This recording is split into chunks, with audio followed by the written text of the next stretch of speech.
Assalamualaikum warahmatullahi wabarakatuh. Bertemu lagi di channel Riyadin. Kali ini saya akan membagikan soal persiapan Britas PPG BGSD yaitu pedagogik tahun 2022 part 1. Bagi Anda yang ingin belajar bersama untuk lulus Britas PPG BGSD, bisa bergabung di grup Telegram yang linknya ada di deskripsi video ini. Jangan lupa ditonton sampai habis. Mari kita lanjutkan ke pembahasannya. Soal nomor 1, belajar menurut Bell Gradle adalah proses manusia untuk memperoleh kemampuan, keterampilan, dan sikap yang dilakukan secara bertahap dan berkelanjutan. Proses belajar ini berlangsung, jawabannya adalah yang B ya ini ya, dari bayi sampai tua. Pembahasannya ini Bell Gradle dalam Udin S. Winata Putra dan kawan-kawan tahun 2008 menyatakan bahwa belajar adalah proses yang dilakukan oleh manusia untuk mendapatkan aneka ragam kompetensi, skill, dan attitude. Tentunya untuk mendapat kemampuan, kompetensi, keterampilan, dan sikap tersebut tidak secara langsung dan dalam waktu yang singkat, tapi perlu adanya proses secara panjang, bertahap, dan berkelanjutan. Jadi namanya proses belajar itu berlangsung dari bayi sampai tua, karena prosesnya itu tidak mungkin singkat ini ya, tapi perlu adanya proses secara panjang dan bertahap. Jadi tidak hanya panjang saja, tetapi juga bertahap dan berkelanjutan. Jadi mulai dari bayi itu belajar untuk ngomong, belajar gerak sampai ke usia sekolah TK, SD, SMP, SMA, kuliah, perguruan tinggi, sampai dengan saat bekerja pun, maka itu merupakan proses belajar. Soal nomor 2, pada dasarnya teori belajar behavioristik sangat menekankan pada yaitu yang B, perkembangan siswa. Untuk pembahasannya, ini teori belajar behavioristik adalah teori belajar yang mengedepankan perubahan perilaku atau perubahan tingkah laku peserta didik sebagai hasil proses pembelajaran. Terjadinya perubahan tingkah laku diakibatkan oleh adanya interaksi antara stimulus dan respon. Teori belajar ini berorientasi pada perilaku yang lebih baik. Jadi behavioristik ini adalah perubahan perilaku, yaitu adanya perkembangan siswa, yaitu orientasinya perilakunya atau perkembangan siswa itu dari mulanya tidak bisa menjadi bisa, dari mulanya kurang baik menjadi baik. Jadi pada dasarnya ini menekankan pada perkembangan siswanya. Soal nomor 3, proses lupa pada diri seseorang menurut Guthrie terjadi secara yaitu yang C, bertahap. Untuk pembahasannya, dilansir dari Ensiklopedia Britannica, proses lupa pada diri seseorang menurut Guthrie terjadi secara bertahap. Jadi ini proses lupa itu tidak secara tiba-tiba dan tidak terkendali. Jadi secara bertahap. Nah, kecuali kalau memang ada gangguan kejiwaan, itu proses lupanya kan bisa tiba-tiba. Tapi di sini menurut Guthrie ini proses lupa pada diri seseorang ini kan merupakan termasuk dalam teori belajar juga ini. Jadi terjadi secara bertahap. Soal nomor 4, suatu teori belajar dikembangkan untuk membangun prinsip ilmiah. Ini merupakan tujuan dari teori belajar yaitu yang B, kognitif. Kognitif itu kan ke pikiran ya, ke otak. Jadi lebih ke prinsip ilmiah, masuk akal. Jadi seperti itu.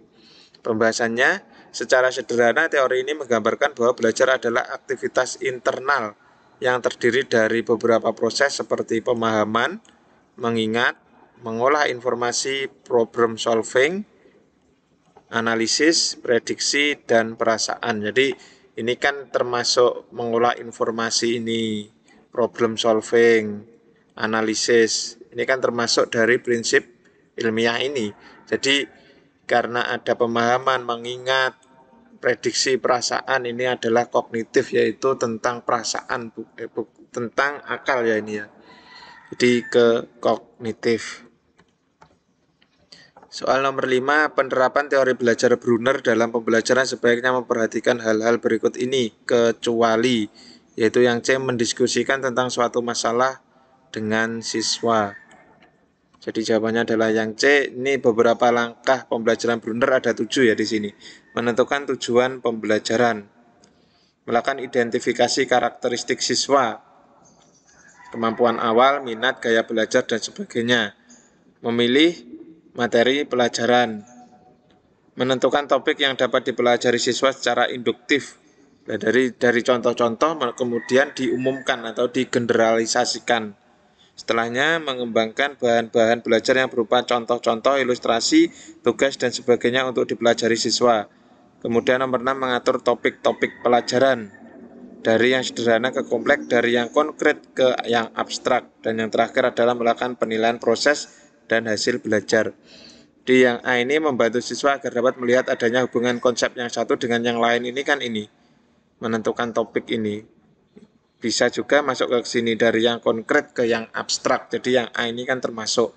Yang B memberikan pertanyaan yang memungkinkan siswa untuk mencari jawabannya. Nah ini dari contoh-contoh. Mungkin diberi pertanyaan tentang contoh-contoh, kemudian ditarik ke atau digeneralisasikan.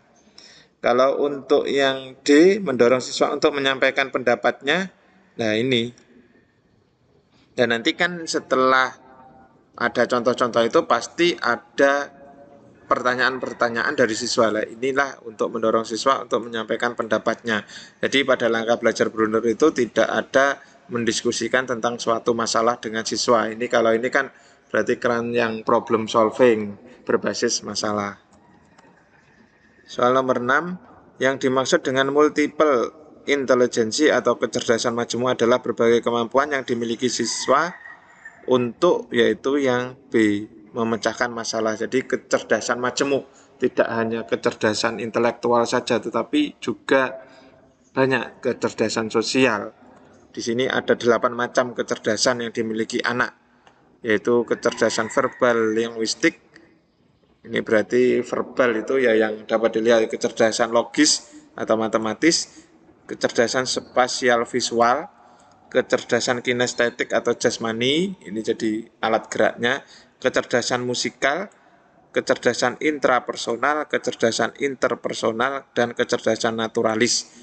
Nah, ini semua ada penjelasannya, nanti bisa dicari.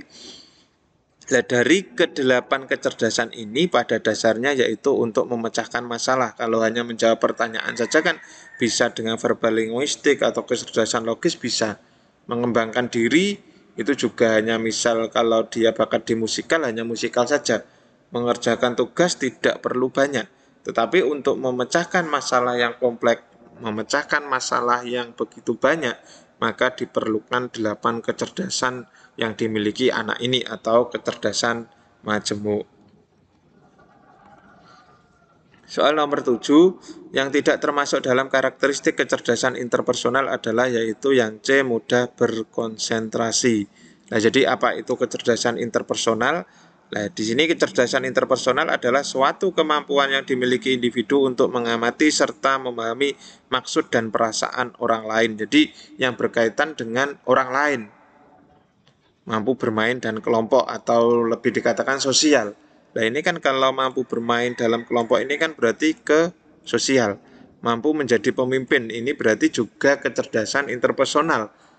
Bagaimana harus bersikap bijak, bagaimana harus bisa mengkoordinir anggotanya. Nah itu kan berarti kecerdasan interpersonal. Peka terhadap teman ini kan juga sosial juga. Kecerdasan interpersonal juga seringkali disebut dengan kecerdasan sosial. Jadi ini ya, tak hanya memiliki kemampuan dalam menjalin hubungan yang baik dengan orang lain, namun juga mampu untuk memimpin dan mengorganisasi dalam sebuah ruang lingkup.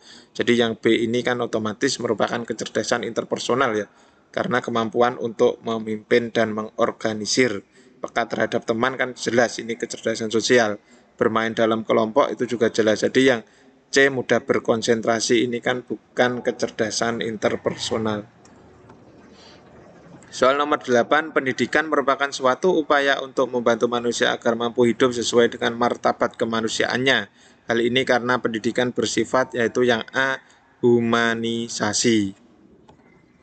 Pembahasannya, pendidikan humanis mempunyai konsep bahwa manusia sebagai subjek yang memiliki kemampuan menghadapi dunia dan lingkungan hidupnya, serta kemampuan untuk mengatasi dan memecahkan masalah-masalah yang akan dihadapi manusia itu sendiri. Jadi pendidikan humanis ini mempunyai konsep untuk memanusiakan manusia.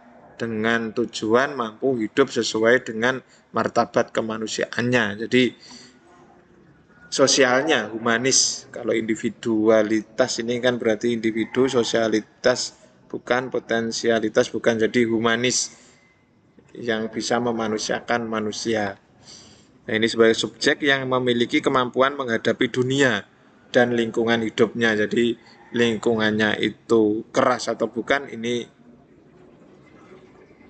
nah, untuk memiliki kemampuan tersebut, jadi pendidikan itu harus bersifat humanisme.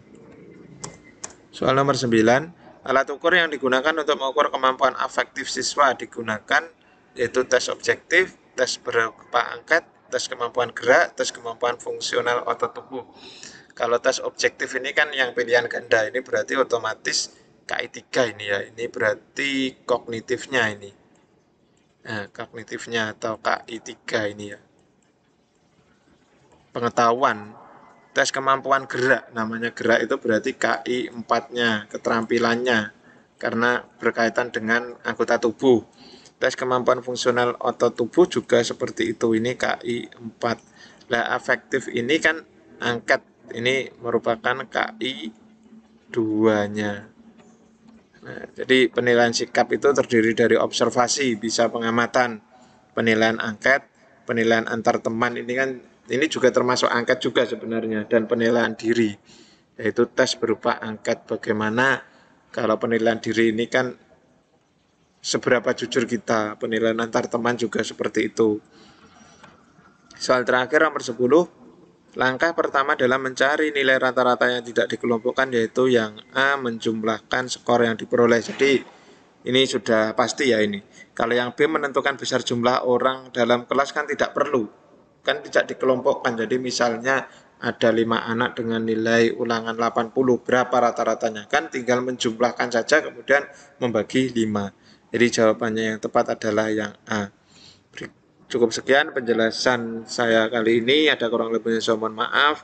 Selalu pantau atau subscribe channel ini supaya mendapatkan update-update soal maupun informasi tentang Pritas PPG maupun PPK Guru.